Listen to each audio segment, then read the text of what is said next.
Howdy. This is the Views from the Shop podcast. I'm your host, your one and only host, Tim Miller. And today it is still Monday, November 11th, 2024. And I hope you had a fantastic Veterans Day. Tonight's show, it is live and it is exclusively presented by CBB Analytics. You can go to cbbanalytics.com right now, sign up for an account. You can do it for free, or you can sign up for a paid account using the code SHOT. That's SCHOTT SHOT to get an entire month free. We thank CBB Analytics for sponsoring tonight's show. The Buckeyes pick up an impressive win over Youngstown State. You were wondering, would there be any hangover from the win over Texas? Would maybe their fact that there's a number next to Ohio State's name now heading into tonight,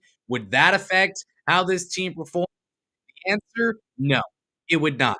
This was a blowout, a dismantling, a splattering by the Buckeyes in this one. So, on tonight's show, we're going to cover everything from reacting to the game, of course. We'll go through some game leaders, some key stats. We're going to get to biggest takeaways, both the good and also some concerns as well. And then to close this show, how good is Ohio State? I think that's a question that's really fair to ask at this point is how good is Ohio State? Is this a team through two games that you feel really, really potentially making a run in an NCAA tournament? Is this a team that you feel good about potentially making a run in a Big Ten tournament? Anything like that? Is this a team you expect to beat Texas A&M, beat Kentucky, beat Auburn, beat anyone in the Big Ten, or do we need to pump the brakes? We'll talk about that as well. If you're watching live on YouTube right now, thanks for being here. Please do like this video, and if you haven't subscribed already, please subscribe as well. It means a lot. Very helpful. And tell a friend to come watch this video. If you know Ohio State basketball fan, post it on Twitter, tag at the shop pod. That'll get a retweet out of me for sure. So definitely share this show with your friends as well. And if you're listening on podcasts later on, of course, make sure you subscribe wherever you are getting your podcasts. That helps the show. 5-star review helps a bunch as well. So the Buckeyes kind of cruised to victory in this one against Youngstown State. The game was never in doubt. I'm not sure the game really ever should have been in doubt, but the Buckeyes win this one 81-47. They improved to 2-0 on the very, very young season. That seems to have a lot of hope and a lot of promise for the Buckeyes. Ohio State favored by 19. This line fluctuated a little bit. The Buckeyes cover in this one. Good teams win. Great teams cover. Ohio State 2-0 against the spread this year. So let's get into some game leaders and key stats. This was a fun game. I think that for a couple years now, Ohio State basketball fans, every single time you watch Ohio State play, maybe not against a team like Youngstown State, but in a lot of games, you just wait for what's going to go wrong. When is this team going to blow a lead? All those types of things. And under Jake Diebler for Ohio State, we don't even have a full season under our belt. We've got some games from last year, and of course, heading into this year now. This is a team that has looked really, really good. And you've got to give Youngstown State credit. I know it's Youngstown State. I know they don't have a full Division One football team. Ohio State's not going to play Youngstown State in football anymore. I don't think. Maybe they will. Who knows? But regardless, this is still a good basketball program. This is not a pushover when it comes to the mid majors. It's not a pushover over in the Horizon League. This was a good team. Probably one top 150, top 175. This Youngstown State team has been winning and winning consistently over the past few years, making NCAA tournament runs to the NCAA tournament. I guess I should say this is no pushover of a squad. So it's impressive that Ohio State wins. If you beat any team, I don't care, any team in Division One, you nearly double them up.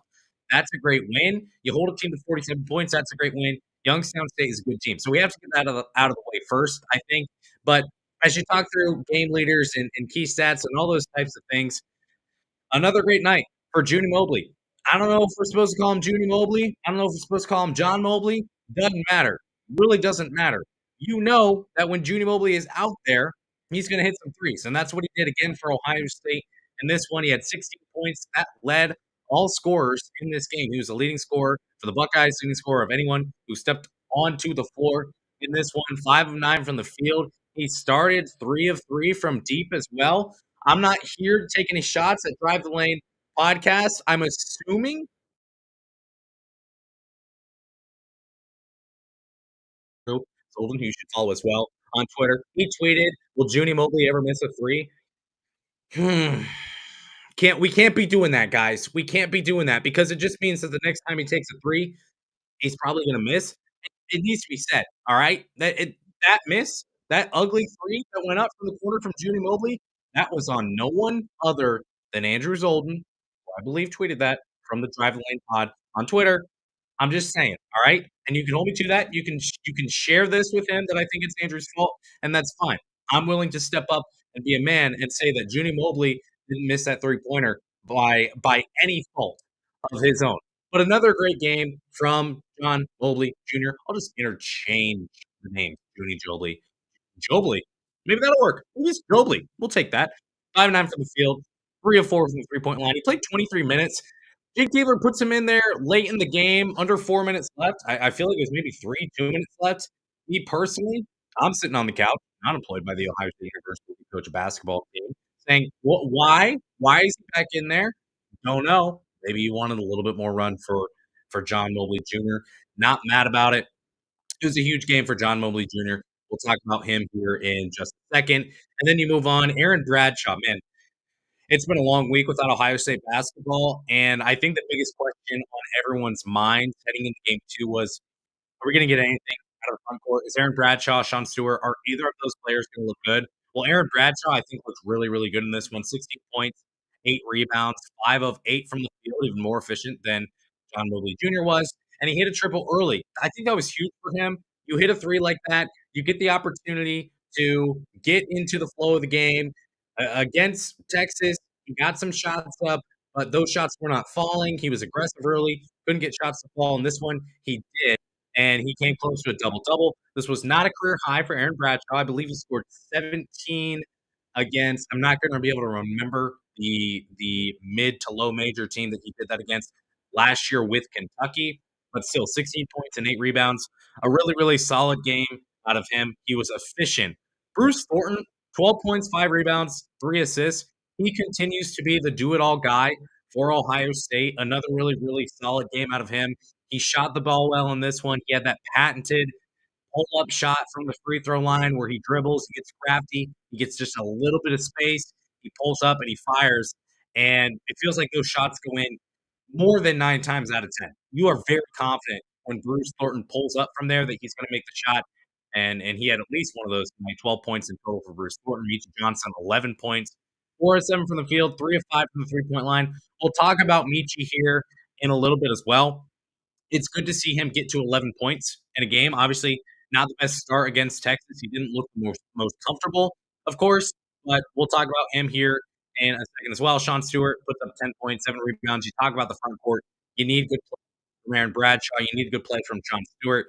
I think that you saw really, really good play from Aaron Bradshaw. You saw some growth in Sean Stewart. You saw some poor moments from Sean Stewart as well. But he puts up 10 points. He'll take that for sure. Obviously, in 5 of 6 from the field was Sean Stewart in this one.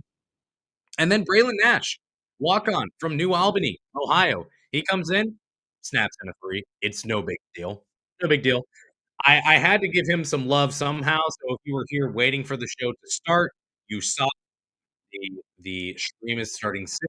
Picture I chose was a picture of Braylon Nash. So winning that three he made. Colin White gets some minutes in this one as well. I think Colin White, he looked pretty good. He gets an assist over to John Mobley Jr. He looked really good passing the ball, and that was a spot where I think that he's needed to improve year over year from high school now into college. He looked good with the vision. I think he had a couple of rebounds, at least one rebound, and he settled down. I'm looking at the box score now. He had 3 assists in this one. The passing was absolutely there. The eye test, what I was told was Colin White looked really, really good with the ball in his hands and distributing and sharing the ball. I guess so. 3 assists in this one. He took a shot, he missed it. Big deal. But 7 minutes, he had a steal as well. He played well defensively. He got scored on once at least, but That happens as a freshman. I think that he looked pretty good as well. Ivan Nigovan, he gets some playing time as well. Austin Parks was in there. Every single player who was healthy played in this game. So no Jason Chapman. Obviously, he's not going to play all year. Kalen Etzler also did not play in this game. Colby Bauman got the chance to get in there for 1 minute. Jake Deaver calls it time.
Figure it out together, I suppose, at this point. Junie, John, who knows? All that to say, Junie Mobley Jr. again gets the game ball for Ohio State. I think that he again did really, really well for the Buckeyes, and it's enough. You look at what can Ohio State be? How good can this team be?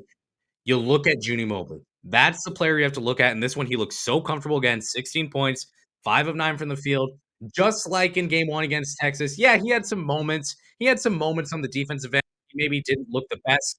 Doesn't matter.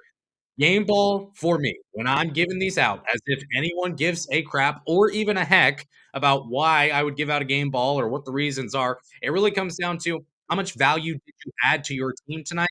And I think Junie Mobley gave more than what you could ask for at this point for Ohio State. So Junie Mobley, 2 for 2 on game balls from the Views from the Shot podcast. All right, let's get into some takeaways. Let's talk about the good first. Man, again, the first note here is Junie Mobley Jr. He could make this team very, very, very good. We talk about the 16 points, of course, against Youngstown State. He's been very good for Ohio State in just 2 games. He's now averaging 14 points per game. Is that correct, or is this not updated yet? Yeah, so 15 points per game, actually. 16 points. He had 14 points against Texas.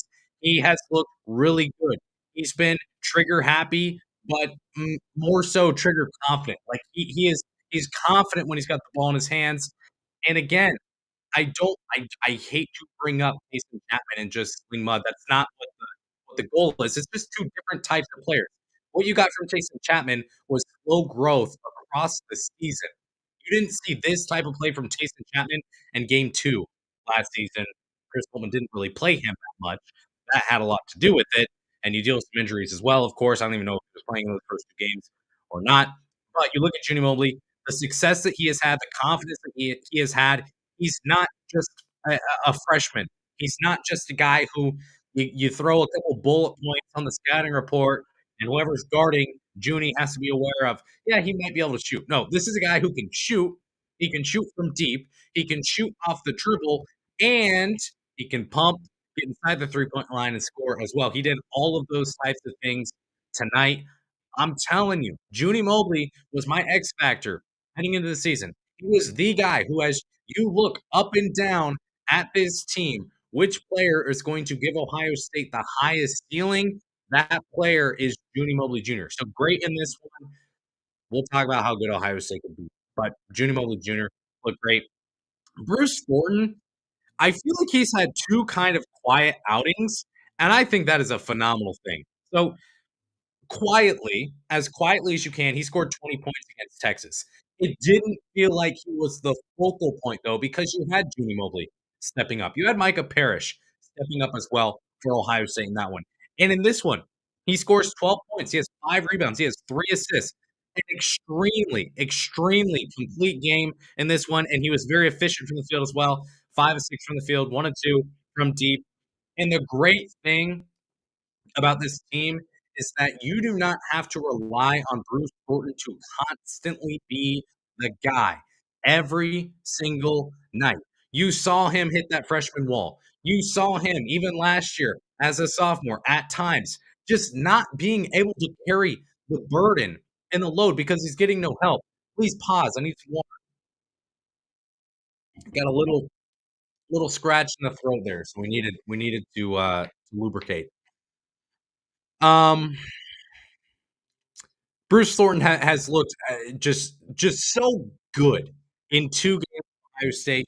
You're not seeing any kinds of those, random mistakes that you would have, and you're not seeing him run into those walls. You're not seeing him playing unproductive at times. He's just contributing and he's playing well.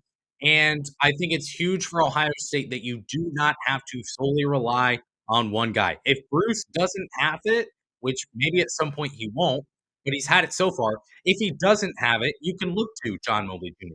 You can look to Michi Johnson, who played better tonight. Maybe you can look to an Aaron Bradshaw or a Sean Stewart. You know that at some point you can look to Micah Parrish. Maybe you can look at Devin Royal. There's so many options on this team and players that you can feel good about right now.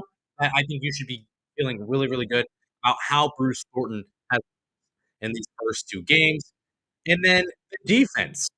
How can we not talk about this defense? You give up 47 points. Youngstown State now falling to 1 and 2 on the season with this loss. They scored 47 points. This is a team that played really, really well against Chicago State. They won that game 80-60. And sometimes you run into a buzzsaw. Ohio State was that buzzsaw. Also, Youngstown State is 1 and 1, I believe.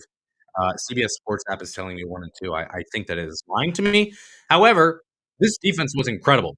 The block shots and the steals, they weren't necessarily there. They had 7 steals in this one. They had 6 blocks. That's fine production, but overall, I mean, from the very start, from the moment we started this game, the ball's tipped off and Youngstown State gets the ball, they looked extremely uncomfortable. They couldn't get any kind of quality looks off consistently, and and when that is the case, you shoot really, really poorly.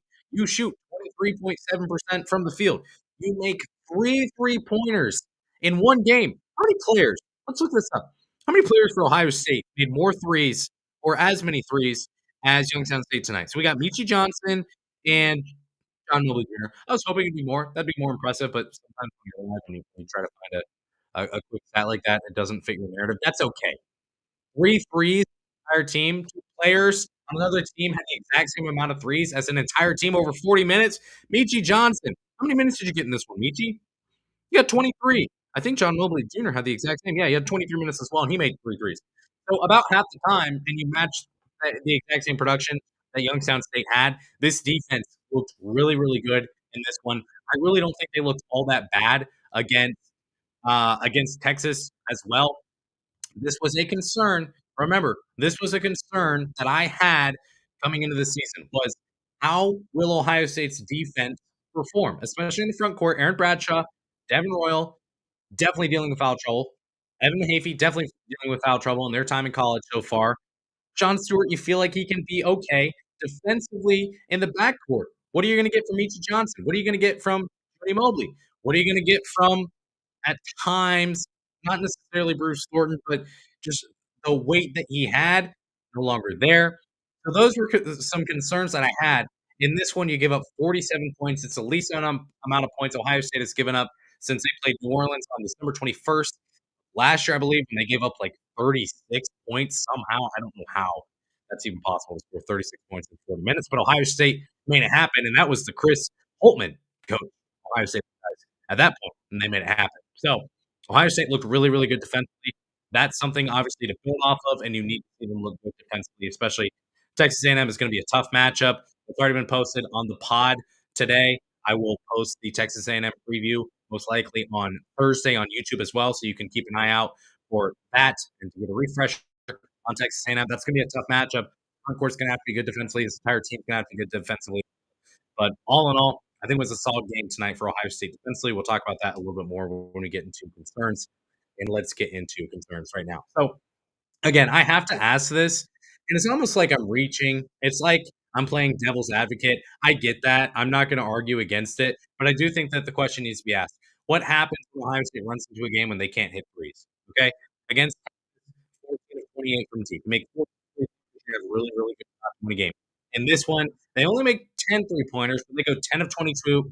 They're super uber efficient shooting from three again, and they play a team that couldn't hit a three to save its life. And unfortunately, tonight we saw a massacre of Penguins in Columbus, Ohio. Luckily, not at the zoo. That could be misleading if you happen to be just listening to this or watching it from another room. You're like, what happened in Columbus tonight? It did happen. Probably illegal, depending on state statutory law. Could have been illegal in some states. Depends on where you go. Ohio State dismantled Youngstown State in this one. But what happens when Ohio State goes to play Texas A&M? What happens if they can't play well there and hit threes? Against Kentucky, against Auburn, against Purdue. I don't know who it is, but I need to see Ohio State win a game in dominant fashion when they go 7 of 26 from 3 or 5 of 24 from 3. When those numbers aren't as good, when they're not as efficient, and they still win, the jury's still out on that. I'm not saying it can't happen, but I'm also not gonna act like Ohio State is going to continue to shoot 50-ish percent, 45% from deep all season long. If that happens, then this team wins the national title because no team is going to do that. If Ohio State can do it, cool, awesome. But I want to see a game where Ohio State isn't able to hit threes, where Michi Johnson struggles, Junie Mobley maybe goes 2 for 6 or something like that. No one else can help back him up. What happens at that point? That's still a concern that I have. We'll see. Like I'm kind of creating a problem, but that's fine. My pod, I can do what I want. Is Sean Stewart all the way back?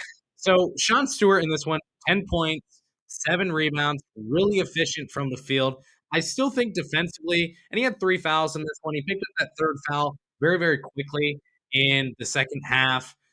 Officiating tonight, we'll talk about that in a second as well. Some foul calls, you're okay with some foul calls you really don't like at all, but I'm still a little skeptical on Sean Stewart. I think that he can block a lot of shots. I think he can be a good rim protector for Ohio State. There were still just some awkward plays, and this may be no, I'm not gonna give Ohio State the out here and say that this is because it's early on in the season. They've been practicing together for a month. So you've been practicing together for a month. Sean Stewart not being able to finish a lob, a bad pass, whatever the case may be, that's on poor judgment, that's on poor play, whatever the case may be. So I'm not gonna give Ohio State a pass on that. I'm just not sure that Sean Stewart is all the way back. You could say the same for Aaron Bradshaw as well, but here's what I do need you to say, and I think I said this after the Texas game as well. I'm not going to accept here on this show, here on the Views from the Shop podcast, we are not going to accept people saying that Sean Stewart and Aaron Bradshaw suck after game 1, the performance, which was bad from both of those players, and then you're gonna turn around and tell me, "Well, man, these guys are not really, really, really good after game 2." You can't take what you saw in game 1 and say these players suck and then essentially invalidate that type of argument by saying game 2 doesn't matter. Both games have to matter equally, and I think that both players looked a lot better in this one. Yes, it's a lot better matchup as well. Texas A&M is going to give Sean Stewart and Aaron Bradshaw a fight. They're a fantastic front court. That's where Texas A&M likes to win. They're very, very good. Offensive rebounding, defensive rebounding, second chance points paints. That is Texas A&M's basketball. Sean Stewart and Aaron Bradshaw are going to have to be in big in that game on Friday. And again, Sean Stewart, a little bit more skeptical on. Is he going to be the type of player that was a 5-star McDonald's All American? We hope so. I feel better about Aaron Bradshaw. We'll see about Sean Stewart. Another concern that I would have was Glover. Um, Look, some people can talk about Michie Johnson, and that's fine. I know again at times he didn't look like he was really all the way back for Ohio State in this one, and in game 1, he didn't look all that great against Texas either. I'm not concerned about Michie Johnson. We have more than enough body of work that we've seen both at Ohio State and especially at South Carolina, where he's looked really, really good. I think especially as a facilitator, as a passer, I think that those numbers are going to get better, especially with the toys that he has to play with here at Ohio State. I'm not too concerned about Meach Johnson. Bryce Glover just hasn't looked good in these first 2 games. And there are some players who have looked better or worse than others. Sure, Micah Parrish, a name that we haven't really mentioned all that much from the win tonight. And, Devin Royal, another player, he plays 19 minutes. He has 2 points. Big deal. That happens from game to game. We don't want to react too quickly after just 1 game. But Quez Glover is concerning me a little bit. He scored 5 points in this one, 2 of 5 from the field. But getting 18 minutes of playing time and just not necessarily noticing him, or when you do notice him, it's when he has a couple more minutes of play that is a bit of a concern. So, Quetz Glover is a player that we should continue to be looking at and watching. This was kind of my pick as a sleeper player, more so as a player that no one's talking about who could be good because there weren't really many players like that on the roster heading into the season, but also because I'd heard some really, really good things out of practice from Quez Glover. You wonder if Junie Mobley is going to step in and maybe be that first guy off the bench for Ohio State when it comes to the backcourt. We'll see. Junie Mobley looks really, really good. But you'd like to see more from Quez Glover. We'll see what happens at, as the season progresses. Last thing, foul trouble. Do I really care? No. Jeffrey Anderson couldn't keep it in his pants or couldn't keep the whistle out of his mouth, however you want to phrase it. I mean, brother likes to blow his whistle, and I get that. I mean, if you've ever had a whistle before, especially as a kid, you blew it all the time. And mommy and daddy took it away. They said, "Hey, son, no more whistle, okay? Mommy is going to tear her ears off of her head if you do that one more time. Hand me the whistle, and then you might try to get one more quick blow in. Phrasing is tough when you're talking about whistles. You might try to get one more quick, yeah, blow in before daddy takes the whistle away.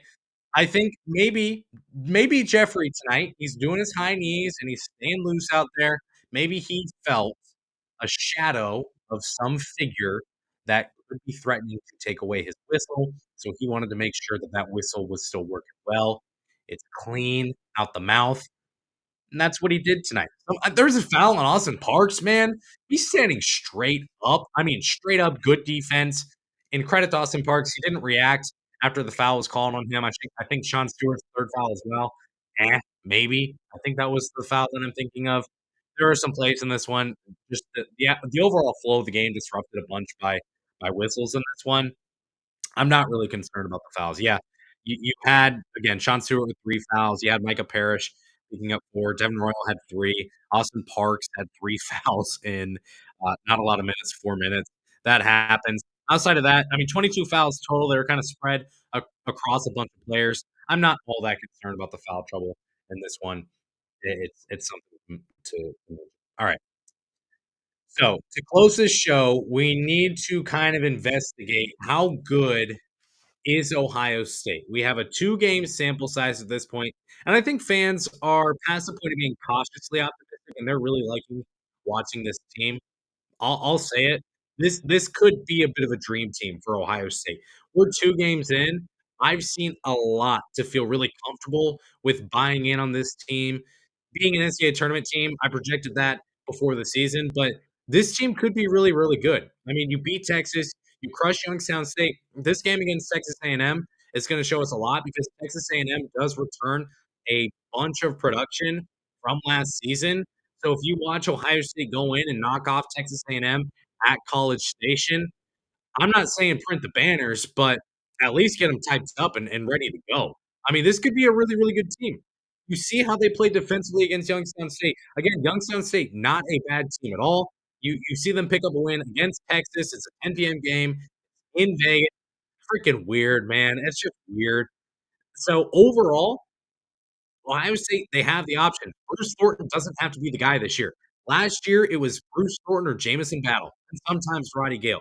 The year before that, it was Bruce Thornton or Bryce Sensabaugh, and sometimes Roddy Gale.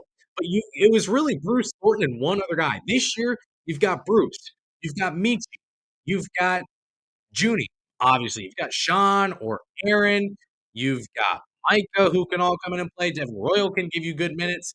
There are so many options on this team, and I think the team overall is put together really, really well.